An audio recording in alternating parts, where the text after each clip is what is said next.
Halo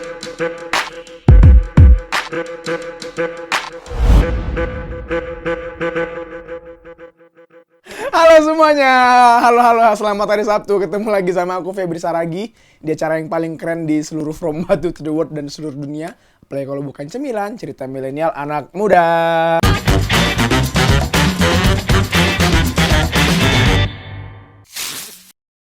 Oke teman-teman, kali ini kita mau bahas yang agak dewasa-dewasa nih ya. Bukan yang dewasa ya deh. Artinya kita mau bahas sama orang-orang yang udah dewasa. Sebenarnya istilah ini udah hype-nya udah lama, tenarnya udah lama, ramenya juga udah lama. Cuma kalau di cemilan belum dibahas, kayaknya belum cemilan gitu ya. Kita mau bahas satu topik, satu tema yang bisa dialami oleh semua orang. Karena teman-teman aku juga udah banyak yang ngalamin. Aku pun kayaknya lagi ngalamin. Kayak ditanya habis ini mau kemana, setelah ini mau kapan menikah. Terus ada perbandingan kayak, wih teman aku di usia segini dia udah punya perusahaan misalnya, teman aku di usia segini udah menikah, udah punya anak dan sebagainya. Pertanyaan-pertanyaan begitu lagi lagi bergejolak di dalam orang-orang yang usianya ada yang 20 ke atas, ada juga yang 25 ke atas. Itu namanya quarter life crisis. Asik nih kali ngomongnya. Quarter life crisis atau quarter life syndrome juga ada istilah lain juga. Nah, sebelum kita lebih jauh, kita pasti akan berbicara juga dengan narsum-narsum aku yang mungkin udah ngalamin quarter life crisis ini ataupun lagi ngalamin atau mungkin ya udah lewat lah ya. Karena kita kenalan dulu, karena tak kenal maka kenalan dulu ya. Oke, silakan mana dia kamera ke narasumber aku. Kita tepuk tangan untuk dua narasumber aku yang keren-keren. Ya, karena topiknya dewasa, jadi kita harus dewasa, guys ya. Oke, kita mau kenalan dulu sama narasumber aku yang keren-keren dari yang paling cantik di antara kami tiga dan seluruh ruangan ini. Silakan kamu. Bukan. Ya, boleh. Kamu siapa ini? Siapa nih aku? Iya, kamu Kak. Silakan kenalkan dirimu. Halo, shalom. Jadi waktu dipersiapkan nggak gini deh. Aku Priska Zameta Graciela Lewa Kabesi, bisa dipanggil sayang, cinta, dipanggil Meta atau Priska. Ya, Oke. Aku saat ini perkenalannya kayak gitu Kak? Atau? Iya, boleh. Atau satu hari ini acaranya untuk kakak kenalan aja, boleh. Ya, saat ini aku sedang menjalani masa-masa akhir dari pendidikan S2, kebetulan di I3. Wow, S2 lo datang ke cemilan, oh my god. Merasa terhormat loh kami. Iya, siap. Soalnya kami semua, ini aja belum selesai satu nih. Belajar Kak, belajar. Ini aja belum selesai satu. Oke, terima kasih tepuk tangan untuk Kameta. Oke, selanjutnya yang paling ganteng di antara seluruh kami di sini. Silakan kenalkan diri. Ya, shalom semuanya. Nama saya Morris Thomas Ruamba. Ini asli apa? Asli. Aslinya maksudnya apa? Saya dari Papua. Oh, aslinya. Kemudian Okay. asal-asal daerah. Oh, asal ya. Kayak perkenalan ospek. Ayat panggilan. Ayat panggilan. Oh, Ya, saya bekerja di YPPII Batu di Sekretariat Umum. Saya sekarang statusnya karyawan. Wow, tepuk tangan untuk kamu. Hari ini kenapa narsum kita luar biasa ya? Ada yang S2, ada orang sekum, kita langsung merasa rendah. Kita tiba-tiba sesaat kayak ngerasa aku bukan siapa-siapa gitu. Bravo PAP. Oh. Oke, ya kita mau bahas soal quarter life crisis ya teman-teman ya. Sebelum kita lebih jauh, mungkin ini teman-teman udah pernah dengar istilahnya, tapi kita mau tanya dulu pengertian quarter life crisis menurut Kak Morris dan juga Kak Meta, baik dari pengalaman mereka ataupun dari internet yang udah mereka cari ya. Kak Meta dulu deh. Apa tuh pengertian quarter life crisis? Iya, kalau quarter life crisis itu yang coba saya baca-baca, saya lihat-lihat itu sebenarnya secara umum kan kita masing-masing kan memiliki fase-fase kehidupan kan, mulai dari balita, batita, terus ada kanak-kanak, terus juga remaja, menuju tahap dewasa dan juga lansia nantinya. Nah, di saat itu ada banyak di fase-fase itu ada tahapan-tahapan berbeda gitu loh. Mengenai baik pengalaman dan sebagainya. Nah, kalau berkaitan dengan quarter life crisis, menurut penelitian orang nih yang saya baca. Oh iya benar.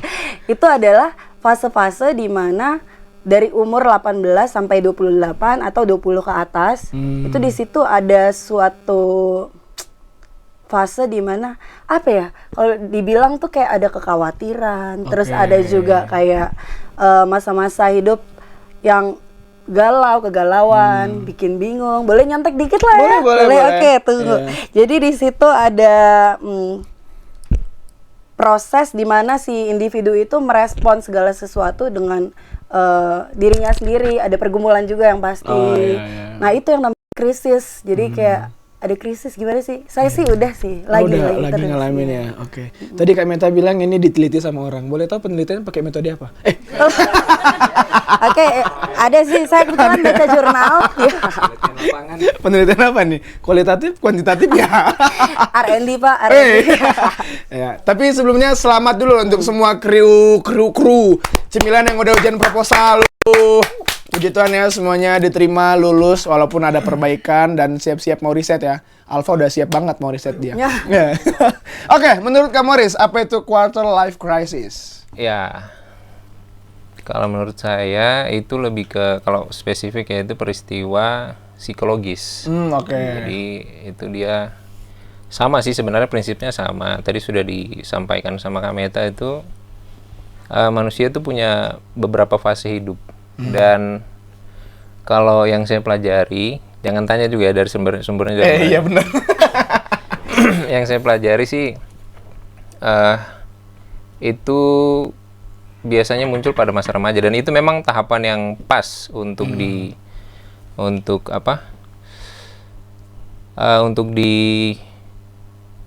apa ya istilahnya, dinobatkan, maksudnya dikasih pada fase itu, maksudnya mereka cocok karena masa-masa itu kan masa-masa di mana seseorang cari identitas diri kan, Jati jati diri, jadi dia Ya. kebingungan dia mau kemana. Tapi kalau menurut saya sih faktor yang paling mempengaruhi itu ada beberapa faktor, cuman yang paling mempengaruhi itu lingkungan, juga situasi di sekeliling. Itu yang paling banyak berperan penting untuk Fase ini. ya untuk fase ini. Sehingga anak itu dia punya banyak perbandingan. Ini kan masa penentu nih, dia kedepannya mau kemana, entah itu karir, percintaan dan seterusnya.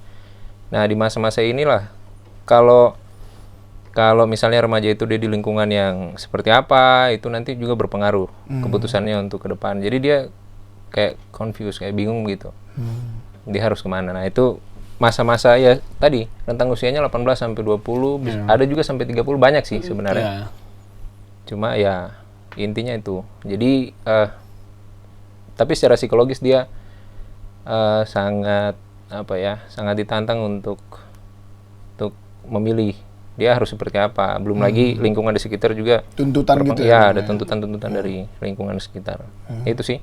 Oke, aku setuju sih sama pernyataan ini Kak Morris sama Kak Meta, karena setiap kita masing-masing punya fase kehidupan ya. Tadi Kak Meta udah jelasin dari bayi bahkan sampai nanti kita lansia. Hanya karena ada kata krisisnya ini atau krisisnya ini, itu yang bikin kita anak-anak muda ini jadi kayak, oh iya ya benar juga ya, usia segini aku belum ngapain. Kayak tadi kata Kak Morris ada tuntutan ini itu, jadi langsung ada rendah diri, bahkan nggak terima diri sendiri, atau kadang nyalahin orang lain, bahkan pernah nyalahin Tuhan juga mungkin. Kok aku Tuhan udah di usia segini, Tuhan belum kasih jodoh mungkin. Kok aku udah di usia segini, aku belum dapat pekerjaan yang lancar. Nah statement-statement begitu yang tadi kata kamu harus di lingkungan itu yang mempengaruhi sehingga adanya krisis ini. Kalau quarter life-nya ya memang kita harus ngadepin itu. Krisisnya itu aja yang hanya kita kendalikan ya. Oke, simpelnya kita di usia remaja atau 20-30 itu lagi mencari what the purpose of my life ya. Apa tujuan hidup kita. Kalau boleh tahu kapan sih pertama kali Kak Meta sama Kak Morris ngerasain hal ini? Dan itu pas di momen waktu kapan gitu, Kak Morris? Kalau saya sih belum lama ini ya. Karena waktu kecil kan kita cenderung nikmati hidup ya, masa kecil dengan teman-teman.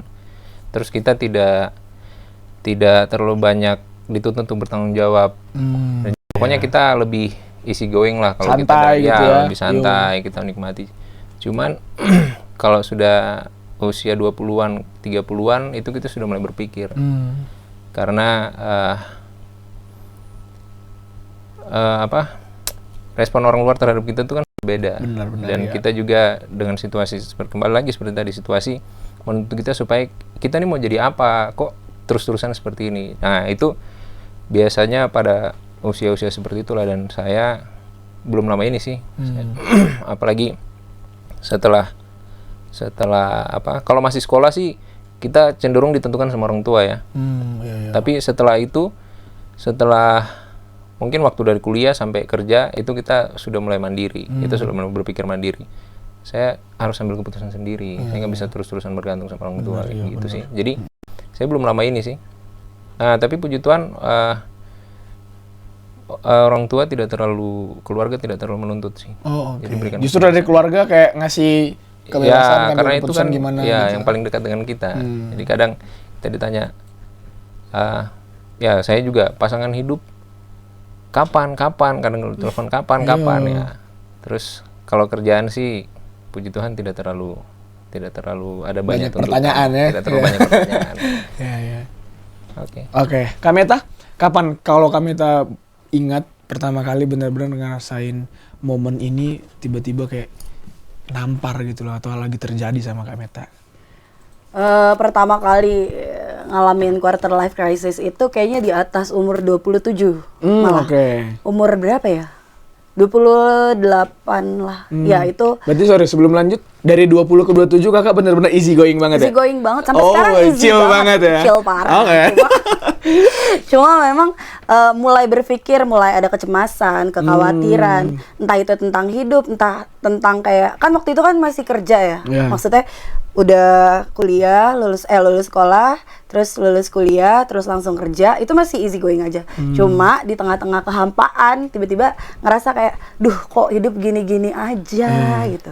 Kayak kurang apa ya, abis ini mau kemana lagi ya gitu. Abis ini apa yang harus dilakuin ya. Kebetulan saat itu belum mikir untuk pasangan hidup gimana gitu. Belum. Lebih ke karir mungkin ya? Ya, lebih ke karir. Itu aja sih. Lebih ke hidup sih maksudnya. Entah itu karir, terus ya karir juga sih. Karir lah ya, kayak studi, pendidikan gitu. Iya betul. Ya, itu karir ya Kak namanya? Karir lah. Iya. Karir. Boleh. Oke, udah ya. Oke, ternyata beda-beda ya teman-teman ya. Karena lagi-lagi semua kita pasti akan mengalami quarter life itu, tapi krisisnya itu di antara rentang waktu itu yang tiba-tiba ada. Biasanya kayak kata Kak Moris justru setelah kuliah adanya, atau Kak Meta justru di usia tertentu yang menurut aku malah di usia segitu berarti dari 20 ke 27 easy going banget ya. Krisisnya itu yang kita harus kendalikan. Nah, itu kita mau bicara sore hari ini. Tapi kalau aku boleh tahu dulu waktu masih kecil atau masih remaja, kan Kak Moris sama Kak Meta udah lewati, aku juga sih. Kalian udah bisa gambarin gak sih dulu waktu kecil, nanti kira-kira setelah aku besar aku mau jadi apa? Aku kerjanya di mana? Aku menikah di usia berapa? Iya, kalau aku dulu sampai punya target tuh, tapi rencananya targetnya jauh. Itu belum ya kalau itu. Kayak target menikah, aku harus menikah umur 28 misalnya. Kalau aku sampai sekarang udah target lah itu misalnya kan, tapi nggak tahu ntar apakah waktu 28 aku belum menikah tertampar nggak gitu ya misalnya. Kak Meta? Iya, kalau dari kecil ya. Dari kecil tuh remaja punya kan impian. biasanya beda-beda ya, Betul. berubah-berubah tuh. Waktu kecil memang punya impian, cita-cita nanti setelah, pokoknya abis SD, SMP, SMA, terus nanti mau kuliah dulu. Mau kuliah, setelah kuliah, lucu kali ya kalau nikah gitu. Oh, iya, Ada sih iya, kepikiran iya. kayak, nanti umur 25 harus udah nikah gitu. bener-bener Itu. ya. Cuma itu nggak krisis sih. Nah, sadarnya krisisnya itu ya tadi pas umur 28 tuh, baru kepikiran. Bukan cuma kerja doang, tapi Iya, kayak iya. nikah juga kayak. Iya. Tapi cuma ketawa sih, kayak yang ketawa sendiri, kayak misalkan dulu kan umur 25 kayak harusnya nikah. Berarti, Gitu. Kok nggak berasa udah 27 Iya, gitu. Dan belum nikah lagi misalnya. Ya, biasa Emang aja sih. sih. Kok ngegas ya dia. Oke. Terus Kayak Kak? gitu.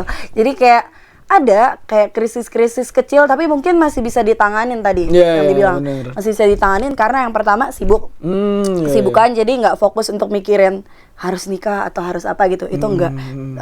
Terus apalagi ya? Karena pergaulan juga yang bikin akhirnya nggak mementingkan krisis-krisis tadi. Kayak Oke. contohnya nikah nih. Banyak sih yang udah nikah, tapi banyak juga kok yang belum nikah. Waktu Oke. masa Iya, saya iya, dulu iya, gitu. iya, iya. Itu contohnya seperti itu. Itu sih. Itu ya. Oke, tepuk tangan untuk Kak Meta, luar biasa. Kak Moris, kira-kira dulu waktu kecil remaja, Kak Moris udah punya gambaran Kak Moris akan jadi apa? Saya waktu kecil sih udah berpikir untuk menikah sih. Wow, luar biasa sih. Luar biasa sih yang satu Maksudnya ini. ya menikah sama perempuan pasti. Iya, iya dong. Itu paling iya. tidak. Pasti Itu sudah berpikir. Wow. Di usia kapan itu? Iya. Tolong Kak. Tolong ditit. Oke, gimana? Ya, dari kecil saya punya impian sebenarnya jadi pilot ya. Oke. Sekolah penerbangan. Kebetulan pendidikan saya juga menunjang. Maksudnya sejalan lah. Jadi saya jurusan IPA sampai SMA, puji Tuhan. Tapi apa ya? Kalau kita mau bilang krisis itu kan berarti kita dengan diri kita ya. Cuma itu kembali lagi kayak yang tadi saya bilang, orang tua itu tidak terlalu menekan. Jadi kalau dari segi pendidikan sih itu saya pengen sekolah penerbangan. Kemudian berjalannya waktu saya juga tidak terlalu ingat sih. Cuman intinya itu yang saya ingat cuman pengen jadi pilot, sudah itu aja. Kemudian percintaan sih nggak terlalu fokus. Ya mungkin itu ya tadi. Kalaupun menikah harus sama perempuan itu aja. Ya, oke. Itu at least ya. Ya. Bukan at least sih, final ya itu ya. Bukan at least lagi kalau itu. Itu aja sih. Gitu ya. Oke. Sebagai seorang laki-laki dan sebagai seorang perempuan dengan usia tertentu dan krisis di usia tertentu itu pasti beda ya.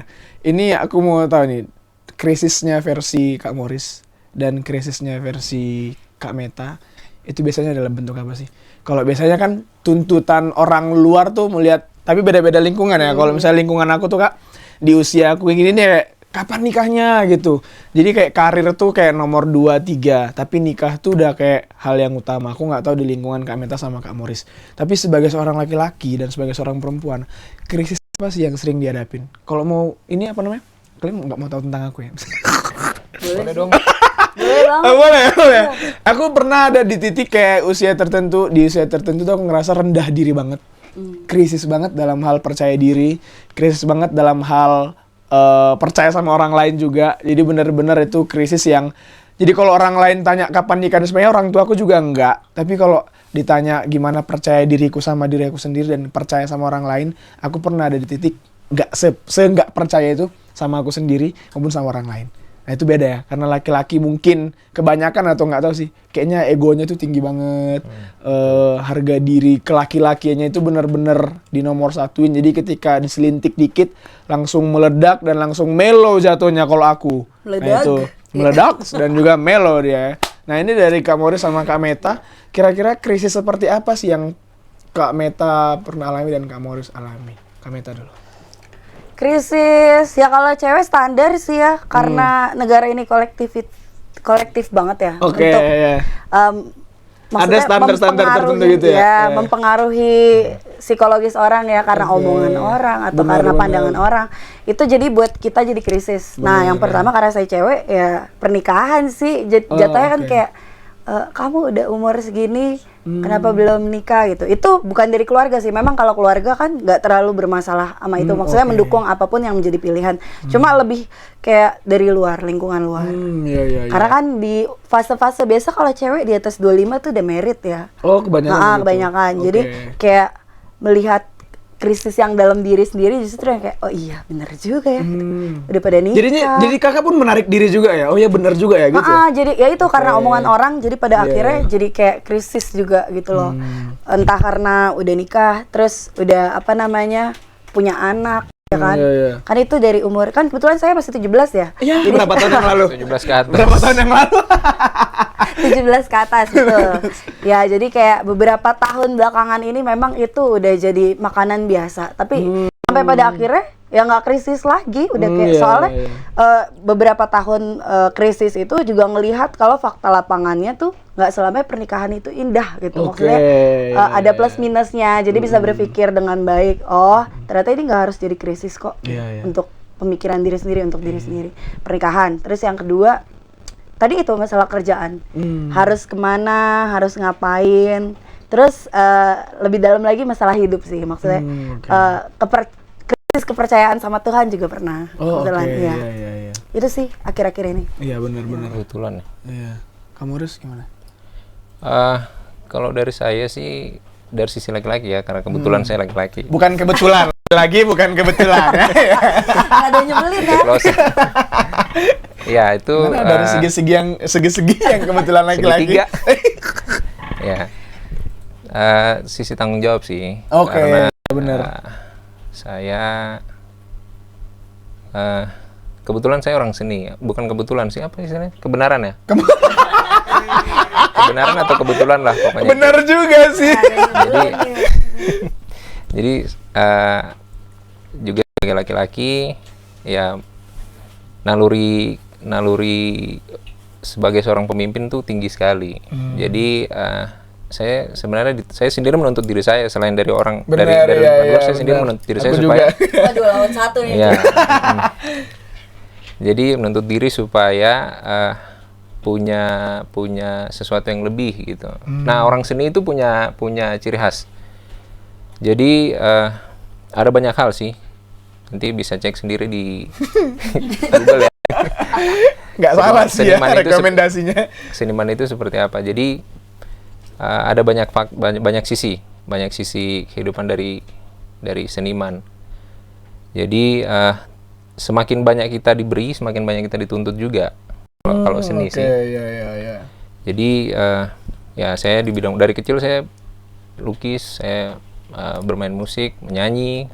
Saya rasa itu punya peluang yang besar, apalagi untuk kalau mau disalurkan ke hal-hal yang bersifat komersil itu kan bisa. Ya, benar. Cuma saya terbentur sebenarnya waktu saya dipanggil Tuhan sih, bukan ke surga ya, Oh, iya. tapi dipanggil Tuhan ke I3. Ya, makanya saya cepat klarifikasi karena saya tahu jalan pikirannya. Ya, dipanggil menjadi hamba Tuhan. Itu lebih safe. Terus karena di satu sisi saya rasa saya punya kemampuan yang ya gift lah, kalau saya katakan kemampuan terlalu sombong. Jadi saya punya gift dari Tuhan. Saya punya talenta dan bisa saya kembangkan, dan kalau misalnya saya serius, saya bisa hidup mapan lah secara finansial. Tapi di satu titik Tuhan bilang kamu harus jadi hamba Tuhan. Nah, ini kan bertolak belakang nih. Iya. Kita kalau bicara tentang hamba Tuhan tuh semua yang berbau apa? Komersil, keuntungan apa segala macam itu kan kita harus redam. Nah, itu sih. Jadi saya harus kemana ini? Saya di satu sisi saya punya banyak karunia yang Tuhan berikan. Tapi di satu sisi saya tidak boleh pakai itu untuk keuntungan pribadi. Benar ya. Nah, di satu sisi sebagai manusia, sebagai laki-laki kan saya punya meskipun orang tua tidak tuntut sih, tapi saya rasa karena saya juga kebetulan atau kebenaran. saya juga orang melankolis. Ya, seniman itu pasti melankolis ya. Jadi saya lebih sering mengutamakan perasaan. Kemudian ya itu saya rasa bahwa saya sebagai laki-laki harus punya tanggung jawab. Nah, saya mau kasih apa untuk keluarga? Iya, benar ya. Saya mau kasih apa? Sedangkan kadang untuk keponakan untuk ada adik saya laki-laki satu, saya bilang saya sudah janji saya pasti akan. Tapi itu sebelum jadi hamba Tuhan. Ya nanti saya akan sekolahkan, saya akan urus lah pokoknya semua. Nah, berjalannya waktu saya sekarang seperti ini gitu, dan ya konsep orang luar kan hamba Tuhan itu apa yang mau diharapkan. Ya. Nah, di titik itu saya harus berpikir saya mau berikan sesuatu untuk keluarga itu dalam bentuk apa. Kalau materi kan ya tidak bisa lah, kita tidak bisa harapkan mungkin terbatas. Itu sih. Krisisnya paling besar sih itu. Iya. Tapi sama sih, aku juga pernah ada di titik itu sama Kak Moi, kayak aku anak laki-laki tertua lagi kan. Harusnya usia segini aku harus udah jajanin adikku, tapi nyatanya belum gitu. Itu jadi krisis tersendiri. Oke, next. Kayak tadi Kak Meta dengan Kak Morris punya krisis-krisis tertentu, dan itu kayaknya kalau aku bisa kasih kesimpulan, menyiksa diri kita ya. Walaupun Kak Meta udah bisa melewati di fase-fase itu, tapi aku boleh tahu nggak gimana sih kalian menghandle itu? Ketika krisis itu datang, how you handle it gitu. Kak Morris. Kalau saya sih, saya lebih membatasi diri dengan prinsip-prinsip ya. Jadi kalau saya pikir hidup tuh harus punya prinsip. Kalau tidak ya sampai kapanpun juga kita nggak sampai di tujuan apapun itu ya. Entah itu tujuan dari sisi spiritual atau dari sisi apapun itu. Kalau saya sih, saya batasi diri dengan prinsip-prinsip. Jadi ya puji Tuhan karena dari kecil saya sudah ya pendidikan rohani dari orang tua itu sudah menurut saya cukup lah. Jadi saya tahu prinsip-prinsip hidup manusia itu seperti apa secara khusus dalam hal kerohanian. Jadi saya sudah kenal Tuhan dari kecil, puji Tuhan. Dan saya Ini tahu nggak kebetulan ya. Ya, Kebenaran. puji Tuhan ya, kebenaran. Jadi ya itu, kita tidak bisa batasi apa yang datang pada kita dari luar ya, dari lingkungan. Benar, Tapi iya sih. kita bisa kendalikan itu semua dengan prinsip-prinsip hidup. Kalau saya sih seperti itu. Jadi contohnya seperti segala sesuatu kan ada waktunya. Jadi kalau kita misalnya, wah ini teman saya ini sudah semua, misalnya kalau dalam pernikahan mereka sudah punya anak, sudah inilah. Dan memang kenyataannya seperti itu. Aduh saya ini kapan? Atau mungkin pekerjaan. Tapi kembali lagi, oh firman Tuhan katakan segala sesuatu ada waktunya. Benar. Nah terus amin dong. Amin. Katakan amin. Ya. Saudara. Amin. Seperti itu. Dan masih banyak lagi sih. Masing-masing orang ada timingnya sendiri. Jadi kita ya tidak boleh terlalu memaksakan diri. Itu sih yang buat saya bisa lebih handle untuk hal-hal seperti itu. Karena dari segi usia tuntutan itu pasti ada dan akan terus ada sih. Apalagi sebagai laki-laki dan seterusnya lah, kriteria-kriteria seperti itu. Jadi saya sih lebih ke situ, lebih ke prinsip-prinsip. Dan puji Tuhan, saya temukan semuanya itu dari firman Tuhan sih. Dari pendidikan rohani, baik dari orang tua yang saya pelajari sendiri. Itu. Oke, itu cara Kak Morris menghandle kalau ketika krisis itu datang ya, dengan berdoa dan hal prinsip-prinsip kerohanian yang lain. Tapi mungkin ada teman-teman di luar yang tidak seberuntung Kak Morris yang dari kecil udah dikenalkan sama firman Tuhan. Jadi kayak ketika krisis itu datang langsung mental breakdown, langsung galau segalau-galaunya. Nah, kalau dari sisi perempuan yang biasanya lebih suka antara mendem iya tapi juga kayak cerita meluapkan iya, biasanya Kak Meta menghandle-nya gimana? Pernah nggak sih dari segi perempuan kayak sampai mental breakdown gitu karena krisis ini datang gitu? Puji Tuhan juga dari kecil memang sama dapat pembelajaran dan iman akhirnya bertumbuh sampai dewasa, yang pada akhirnya memang itu yang jadi kunci jawaban ya untuk menjawab segala krisis. Cuma bedanya kalau saya kan memang anaknya rada rebel ya, jadi Rebel ini apa? rebel tuh pemberontak. Jadi waktu zaman mulai krisis tuh, umur 20 lah. Tadi kan umur pastinya itu 20 sampai 30 ya. Iya. Nah, umur 20 sampai sekarang nih, kebetulan itu akhirnya kan karena banyak pengalaman dan akhirnya jauh dari Tuhan, itu saya kayak manusia biasa lah pada umumnya. Jadi pas ngadepin apa tadi namanya life crisis itu stres, galau dan segalanya. Cuma karena memang kebetulan saya orangnya cuek gitu, jadi saya tadi bisa enjoy, bisa easy going dengan cara melakukan kesenangan tersendiri gitu. Boleh dieksplisitkan tersendirinya ya? Nggak Kalau usah itu ya? pribadi lah ya, itu nanti ada program khusus mungkin buat saya. Ya jadi kalau dulu pelariannya contohnya kayak misalkan sukanya nyanyi gitu, terus akhirnya nyanyi di kafe lah atau di mana. Cuma kan itu sifatnya nggak rohani banget kan, nggak seharusnya lah, maksudnya seharusnya kalau memang anak-anak Tuhan kan harusnya kita balik ke Tuhan untuk menghadapi krisis-krisis tersebut. Tapi kalau dulu sebelum bertobat ya gitu, ngelakuin hal-hal yang tidak berkenan di hadapan Tuhan, yang pada akhirnya yang penting gue bisa enjoy deh gitu. Yang penting gue bisa ilangin stres gue, ilangin galau gue. Akhirnya ya udah itu berjalan terus berjalan. Tapi saat ini karena saya puji Tuhan, saya udah bertobat gitu ya. Jadi ini kebetulan nggak bertobatnya? Enggak, ini memang jalan Tuhan. Itu kebenaran. Beneran. Ya karena Tuhan udah panggil, Tuhan udah pilih juga, udah masuk dalam pendidikan dan akhirnya memutuskan kalau memang harus benar-benar menyerahkan hidup pada Tuhan. Akhirnya menghadapi krisis itu ya balik ke Alkitab, sama seperti yang tadi Bapak Morris ya, Bapak Morris. Wow. Saya merasa paling muda di sini. Ya. Iya benar sekali, Bu.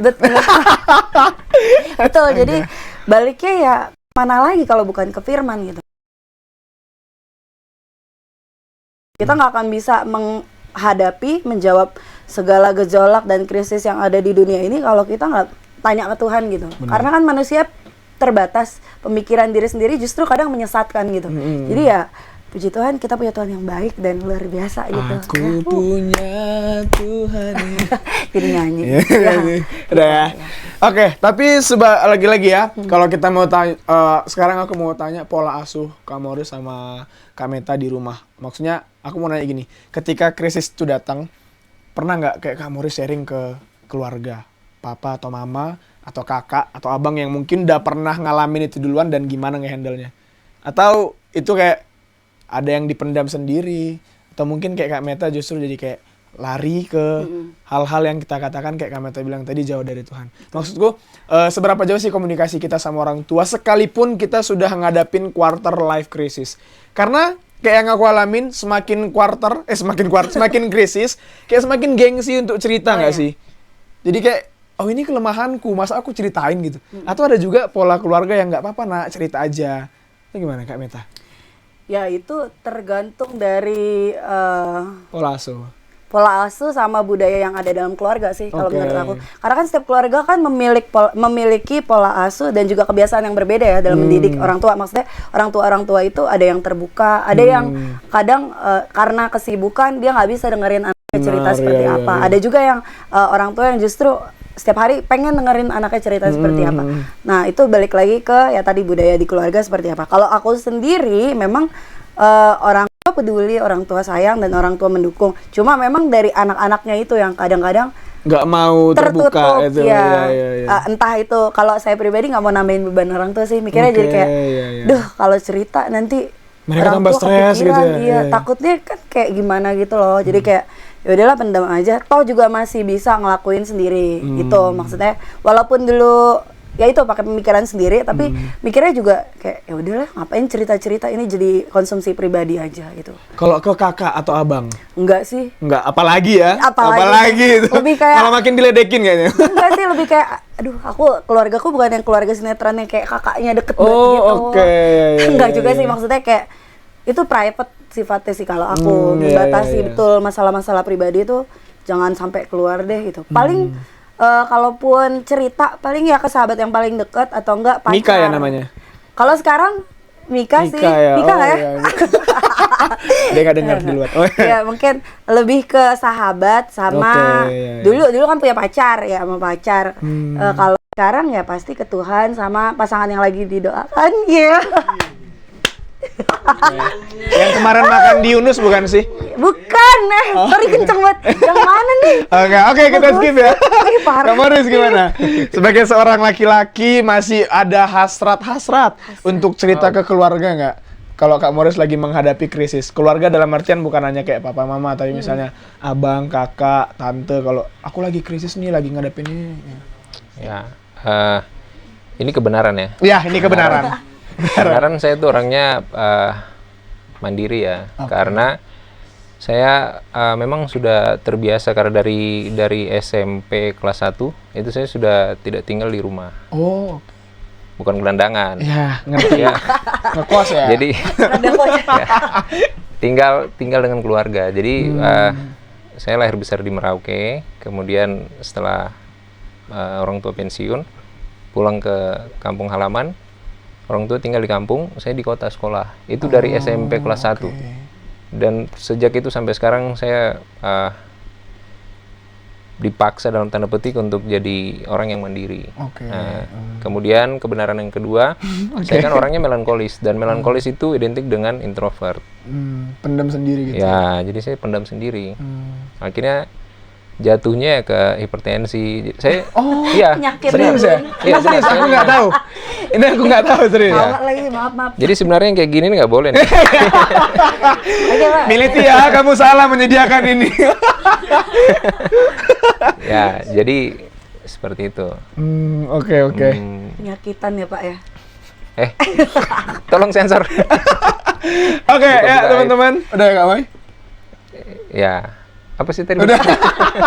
Tapi lebih narik diri Ya, ke diri benar sendiri, nggak cerita ke nangis, orang-orang. nangis sendiri. Cuman Iya. cerita ke orang terdekat pun mungkin karena gengsi ya. Saya tuh punya prinsip sebagai laki-laki tuh Iya, banyak. bener banget loh. Jadi even ke pacar pun juga ya. Ada hal yang diceritain, ada juga hal Ada yang ya konsumsi pribadi. ya, Iya. gitu. Jadi saya lebih banyak pendam sendiri sih. Sendiri. Jangan-jangan kita curiga Kak Morris punya diary nih. Dear Diary. Curhat ya. Nah, kalau itu diary. enggak sih. Nggak Oke, salah. nggak salah. Oke teman-teman, kami mau lanjut lagi tapi sebelumnya udah ada cemilan ya biar. Tapi Kak Morris nggak boleh minum, katanya kami mau minum dan makan dulu kecil-kecil. Tetap di cemilan, cerita milenial anak muda.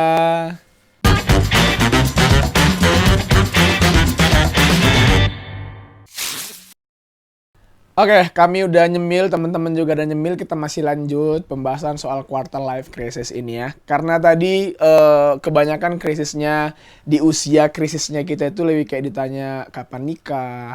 Maksudnya dituntut nikah, usia segini orang-orang udah nikah. Kayak mamaku misalnya.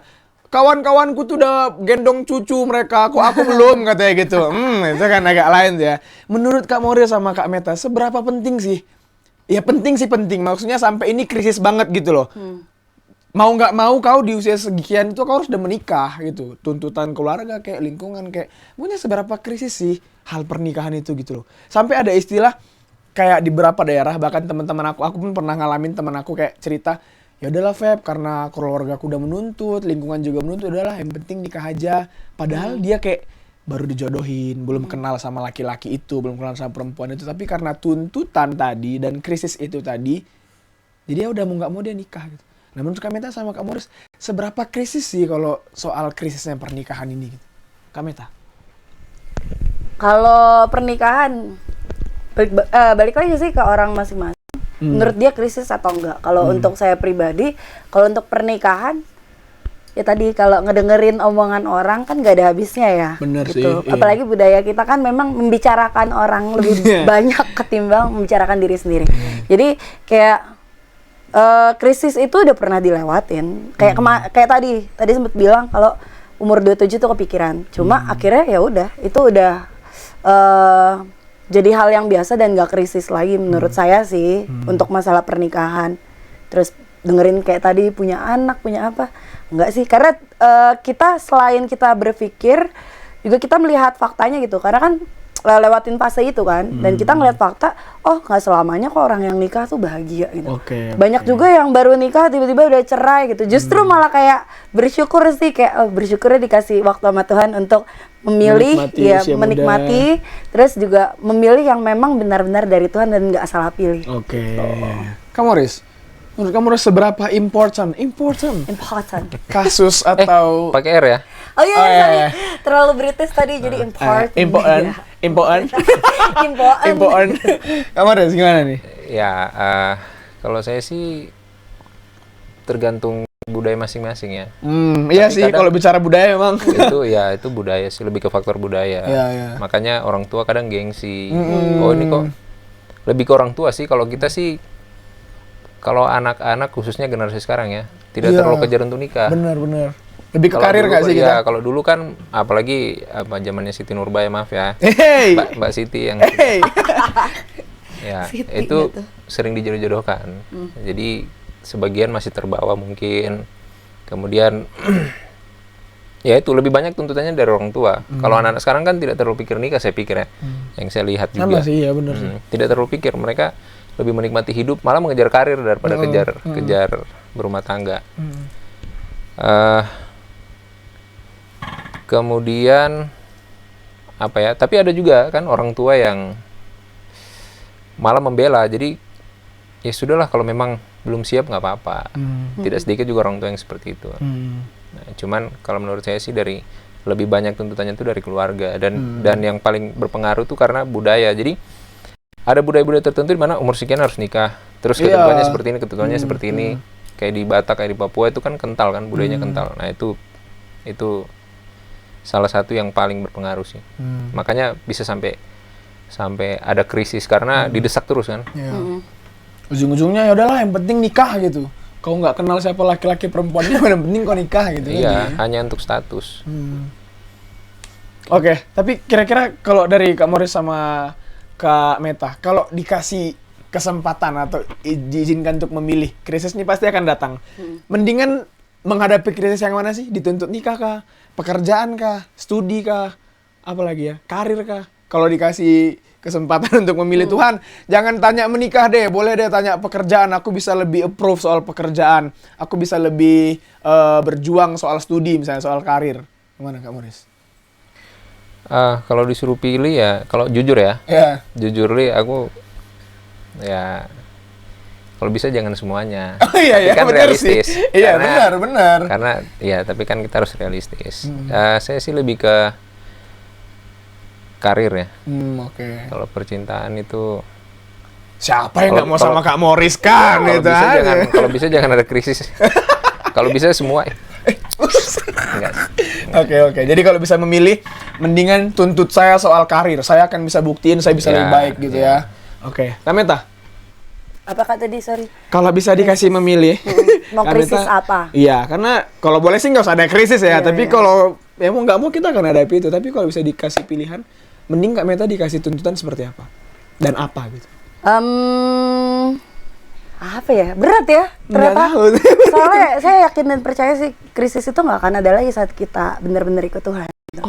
Itu sih. Udah jadi, final sih itu, finalitas sih itu. Emang udah ada kedamaian sih maksudnya. Kalau dulu memang krisis yang paling berat yang saya hadapi adalah tentang Tuhan itu. Itu maksudnya kayak krisis pernikahan, krisis kerja segala macam tuh kayak nggak ada krisisnya lah, maksudnya nggak ada bandingannya gitu ya. Dibanding saat kita tuh krisis Tuhan tuh ada atau enggak gitu. Nah itu waktu kemarin pun sempat menghadapi itu. Jadi setelah pada akhirnya krisis itu dilewati dan sekarang udah benar-benar percaya dan yakin sama Tuhan, jadi kayak ngelihat masalah atau krisis sesuatu tuh udah nggak terlalu krisis, bukan krisis lagi sih, udah kayak bersyukur aja gitu. Walaupun ada berat, ada yang bikin jadi galau segala macam, cuma kan serahin ke Tuhan aja lah gitu, pasti Tuhan bantu. Itu sih, jadi kayak ngelihat sesuatu ya kalau ada krisisnya enggak sih, pasti aman-aman aja. Tapi aku yakin dan percaya, koreksi kalau salah Kak ya. Kak Meta pun ada di posisi itu teman-teman setelah dia mengalami pergunjingan yang berat, pergumulan yang berat ya. Entah itu dengan dirinya sendiri ke Tuhannya, ataupun dengan dia sendiri ke dirinya sendiri. Itu pasti sudah ada di fase-fase itu. Nah, teman-teman, kami di sini nggak tahu teman-teman sekarang lagi menghadapi krisis yang seperti apa. Entah itu yang quarter life crisis di usia seperti kami atau krisis-krisis yang lain kami nggak tahu. Tapi melalui perbincangan kali ini, kayak tadi Kak Moris bilang sama Kak Meta, pakai prinsip-prinsip rohani yang kita bisa jadikan itu kayak jadi kekuatan, tameng untuk kita bisa menghandle semua tuntutan-tuntutan yang sebenarnya jadi kayak membuat kita stres, sakit kepala, breakdown, mental breakdown kayak aku bilang tadi, galau sampai gabrut ya, galau brutal gitu ya. Iya, jadi sore ini, malam ini kami mau ngajak teman-teman supaya pakai prinsip-prinsip rohani itu. Dari mana taunya? Teman-teman bisa ikut persekutuan, bisa lewat jam doa-doa teman-teman, terus jam-jam persekutuan dengan keluarga, baca Alkitab. Nah, tapi mungkin ada cara-cara tertentu juga yang teman-teman lakuin kayak tadi Kak Meta bilang.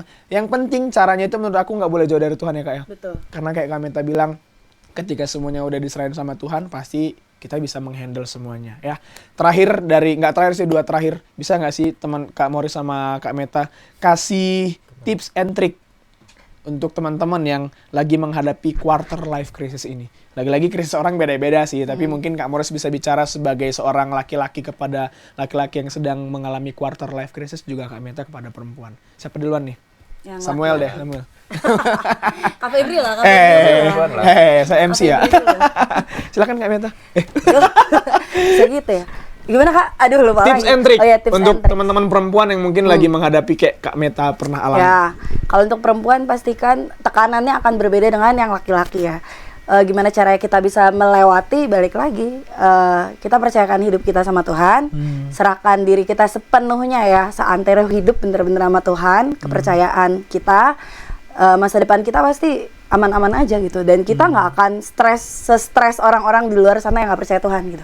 Karena Tuhan pasti kasih penghiburan, kasih jalan keluar yang justru bahkan apa yang kita nggak pernah pikirkan itu yang akan terjadi, yang akan Tuhan buat gitu.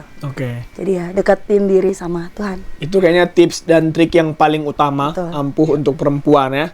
Memang laki-laki juga sih. Laki-laki juga sih. Atau ada nomor 2-3-nya. Silakan Kak Moris. Ya, kalau saya itu itu sih yang tadi baru sampaikan Kak Meta, itu inti dari inti sih. Iya, benar. Itu inti dari intinya. Cuma secara praktis kita kan berhadapan dengan realita hidup yang rumit ya. Kalau dari saya sih intinya hidup itu harus dinikmati. Benar. Kalau menurut saya itu hidup Enjoy life. ya, nikmati hidup. Terus bangun banyak relasi. Dan banyak relasi karena dengan punya banyak relasi kita punya banyak pengalaman. Misalnya kita orang yang jiwa sosialnya tinggi, kemudian kita bergaul dengan orang yang misalnya tiba-tiba, oh ini istri saya melahirkan nih, terus tolong dulu. Jadi kita akhirnya punya pengalaman. Atau dia ada kasus apa terus kita terlibat di dalamnya. Terus akhirnya kita punya banyak pengalaman. Jadi krisis-krisis seperti itu kan bisa dengan cepat kita temukan solusinya. Ini kalau secara praktis ya. Tapi kembali lagi kalau kita mau ke prinsipnya, itu inti dari intinya tuh seperti tadi katakan. Bangun relasi yang baik dengan Tuhan, yang intim dengan Tuhan. Karena kita kalau satu misalnya barang ya, kita kalau mau tahu fungsinya itu apa, kita harus tanya, harus pada orang yang ciptakan. Kemudian fungsinya apa semua itu, ya arahnya harus di situ. Kita harus ke orang yang menciptakan. Kemudian kita harus paling tidak baca manual booknya. Nah, kalau kita tarik ke sisi rohani, ke kehidupan spiritual ya, kita harus bangun relasi yang baik. Maksudnya komunikasi dengan Tuhan. Karena yang ciptakan kita itu kan Tuhan. Jadi kalau kita mau tahu tujuan hidup kita supaya kita tidak mengalami krisis yang seperti itu, krisis-krisis hidup, ya kita bangun komunikasi dengan Tuhan. Tanyanya jangan tanya ke orang, jangan tanya ke manusia. Kita ini ciptaan. Jadi kalau kita mau tahu tujuan kita diciptakan, kita harus tanya ke pencipta. Kemudian ya itu manual booknya itu Alkitab. Jadi kita harus bukan sering sih, kalau bisa intens setiap hari kita harus baca Alkitab, karena itulah manual booknya. Segala masalah semua jawabannya ada dalam Alkitab. Saya jamin 100%. Oke, itu sih. Oke, kalau aku bisa kasih tips and trick juga ya untuk teman-teman ya. Tadi kan ada berbagai krisis yang udah kita pelajari ya. Kalau krisis yang di luar kemampuan kita, aku bisa bilang cuekin. Ya gak sih? Kalau aku ya, kalau itu di luar kemampuan kita. Tapi kalau ada tuntutan yang rasa-rasanya, oh aku masih bisa. Nah itu harus jadi penyemangat untuk teman-teman. Kayak tadi kami bahas ya, kalau bisa dikasih pilihan tentang karir, oke, aku akan berjuang untuk karir aku akan buktiin kalau ternyata omongan orang itu salah dan tuntutan orang itu bisa aku terima sebagai penyemangat hidupku. Kayak karir, studi, pekerjaan, itu kita bisa approve diri kita sendiri, bisa kita, dari diri kita sendiri kita butuh ada aksi yang bisa kita lakukan untuk menghalangi atau menghindari krisis itu. Tapi kayak di luar kendali kita, menurut aku teman-teman jangan sampai pusing gara-gara itu, jangan sampai stres gara-gara itu, karena kayak tadi Kak Morris bilang, semuanya ada waktunya. Kapan kita menikah, dengan siapa, dan kapan kita punya anak, semuanya ada waktunya. Tapi kalau yang masih bisa kita handle, masih bisa kita atasi dengan bekerja keras, teman-teman harus ada di titik itu ya. Terakhir nih untuk Kak Meta sama Kak Morris, teman-teman bisa sampaikan ke teman-teman yang di luar tentang quarter life crisis ini, pesan apa yang mau disampaikan? Tadi kan tips and trick, sekarang pesan-pesan gitu. Oh, beda ya? Beda dong. Kak Meta dulu deh. Kak Meta terus. Iya dong. Gimana Kak pesan tentang quarter life crisis ya? Iya. Jadi memang dalam fase-fase hidup kita pasti akan melewati tantangan, rintangan, dan kesetresan di fase tersebut ya. Maksudnya beda-beda lah pasti. Cuma ya pesannya ya jangan jauhin diri dari Tuhan sih. Dan persekutuan, karena ya nggak akan krisis sih kalau misalkan kita benar-benar punya hubungan yang intim. Tadi dibilang Amoris, kita punya hubungan intim sama Tuhan, yang namanya krisis itu pasti nggak ada, walaupun seberat apapun. Tapi itu Tuhan menjadikan itu bukan hal yang krisis untuk kita. Oke. Tepuk tangan untuk Kak Meta, luar biasa. Kak Morris, silakan kasih pesan-pesan. Dari saya? Iya. Pesannya tetap semangat. Iya. Bener juga sih, nggak salah sih. Iya. Ya, saya tegaskan lagi sih, ya pesannya, kalaupun, karena kita ini kan beda-beda, kalau dari sisi kami hamba Tuhan, kami pasti punya solusi seperti itu, kami punya pesan seperti itu. Tapi teman-teman di rumah kan punya situasi hidup yang berbeda, punya pengalaman-pengalaman hidup yang berbeda, situasi yang berbeda. Kalau dari saya pesannya, harus mengerti bahwa hidup itu punya fase dan kita pasti lewati fase-fase itu, termasuk quarter life crisis nih. Jadi harus bisa terima diri dan terima bahwa ya kita memang diciptakan Tuhan, ada fasenya, ada tahapan-tahapannya, dan kita pasti pernah berada di titik itu dan akan melewati titik itu. Jadi kembali lagi tetap semangat dan jangan lupa berdoa, bangun hubungan yang baik dengan Tuhan. Ya, belum terlambat kok. Kalau teman-teman yang 30 tahun ke atas, ya pesannya pasti beda lagi. Nanti akan disampaikan oleh host kita. Kalau kami ya yang 20 ke bawah lah ya. 20 ke bawah itu. Oke, teman-teman itu Kak Morris, luar biasa. Oke, teman-teman, aku mengutip pernyataan salah satu hamba Tuhan ya. How to handle berbagai macam krisis di kehidupan kita itu dengan cara 3H. Tadi udah dirangkum juga sama Kak Morris sama Kak Meta. Yang pertama, H yang pertama itu Holy Bible. Gimana kita harus rajin baca Alkitab. H yang kedua adalah Holy Spirit. Gimana kita harus bangun komunikasi yang baik dengan Tuhan, dengan Roh Kudus, mendengar suara Tuhan. Dan juga Holy Community. Kita harus punya persekutuan yang baik. Karena kayak tadi Kak Meta bilang, singgung juga, persekutuan atau circle yang baik itu akan mengarahkan kita juga ke hal yang baik. Ya, jadi kita harus punya 3H itu, Holy Bible, Holy Spirit, dan Holy Community. Semakin bagus persekutuan kita, circle kita, semakin bagus juga kita diarahkan kemana. Kalau dunia mungkin bilang, oh kamu usia segini belum menikah, kamu gak ada gunanya sebagai perempuan misalnya.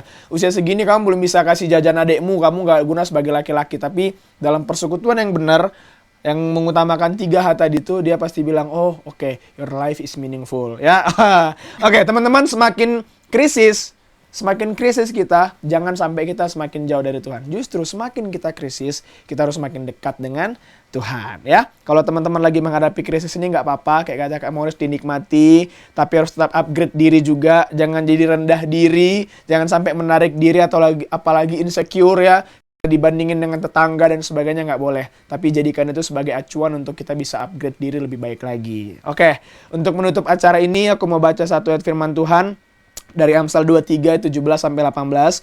Janganlah hatimu iri kepada orang-orang yang berdosa, tetapi takutlah akan Tuhan senantiasa, karena masa depan sungguh ada, dan harapanmu tidak akan hilang. Oke? Terima kasih untuk Kak Morris dan juga Kak Meta yang udah hadir, yang udah sharing sama kita. Teman-teman juga semoga diberkati dengan acara hari ini, khususnya teman-teman yang lagi ada di fase quarter life crisis ini ya. Kita ketemu minggu depan lagi di 9, cerita milenial anak muda. Tapi sebelumnya kita mau tutup dalam doa. Boleh Kak Morris berdoa.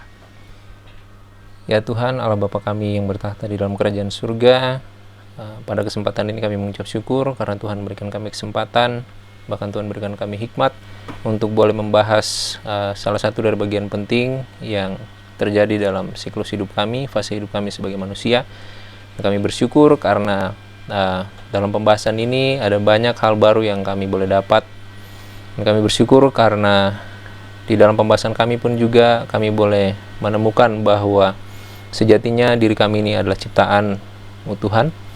Dan juga ketika kami mau mengerti, ketika kami mau menikmati hidup kami, kami harus dibawa kembali kepada pencipta kami untuk mengerti apa tujuan hidup kami. Untuk itu tolong kami, baik kami yang ada di studio, bahkan juga semua yang mengikuti via streaming, dimanapun mereka berada, adik-adik hamba, Tuhan tolong, Tuhan berkati mereka dalam melewati masa-masa ini, bahkan juga mungkin yang akan memasuki. Hamba berdoa, kami semua satu hati berdoa supaya Tuhan menolong mereka, dan Tuhan mampukan mereka untuk boleh melewati masa-masa ini.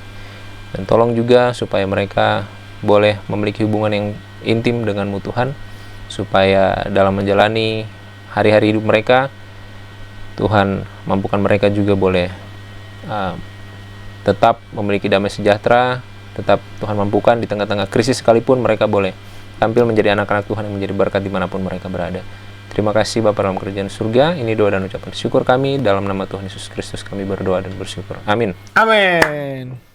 Oke teman-teman, terima kasih udah menyaksikan acara ini. Semoga terberkati dan jangan lupa share ke teman-teman kalian supaya kita semua sama-sama diberkati ya. Sampai ketemu di Cemilan minggu depan. Tuhan Yesus memberkati. Bye-bye.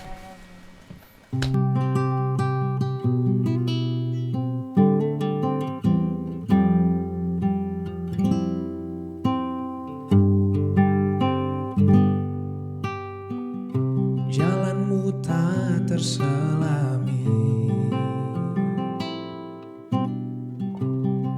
setiap hati kami. Namun satu hal ku percaya, ada rencana yang indah. Tiada terduga kasihmu,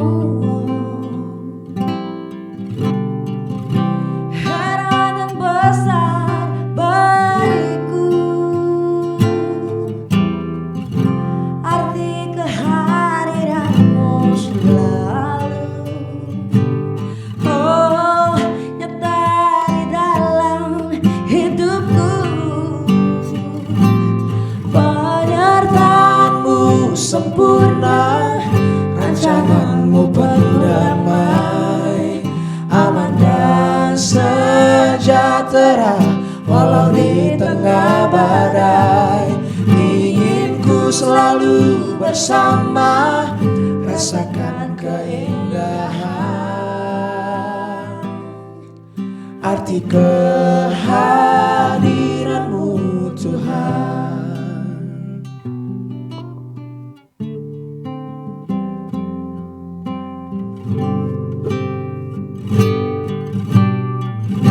Tiada terduga kasihmu, Tiada terduga kasihmu, heran dan besar bagiku. bagiku. Arti kehadiranmu selalu, Oh, nyata di dalam hidupku. Penyertaanmu sempurna, rancanganmu penuh damai, aman dan sejahtera walau di tengah badai. Ingin ku selalu bersama, rasakan keindahan arti kehadiranmu Tuhan. Penyertaanmu sempurna, rancanganmu penuh damai, aman dan sejahtera walau di tengah badai. Ingin ku selalu bersama, rasakan keindahan arti kehadiranmu Tuhan. Arti kehadiranmu Tuhan.